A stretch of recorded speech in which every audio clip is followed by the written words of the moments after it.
Hello guys, welcome to my channel Techno Sawft. Topic of today's video is methods to use WhatsApp on PC. For tech video you can subscribe my channel, and if you have any query regarding the video, you can ask in the comment section. There are two methods of using WhatsApp on the PC. First method is to visit official website of WhatsApp web. Open your search browser and go to WhatsApp web.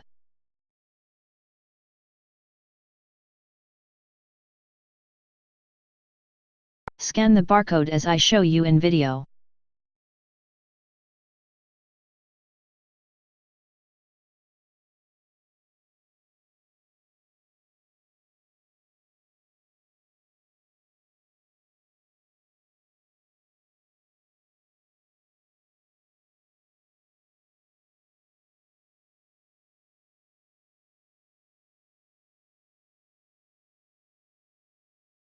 You can also enable desktop notification.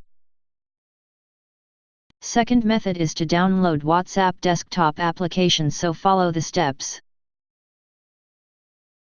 Go to the website as shown in video and download the application.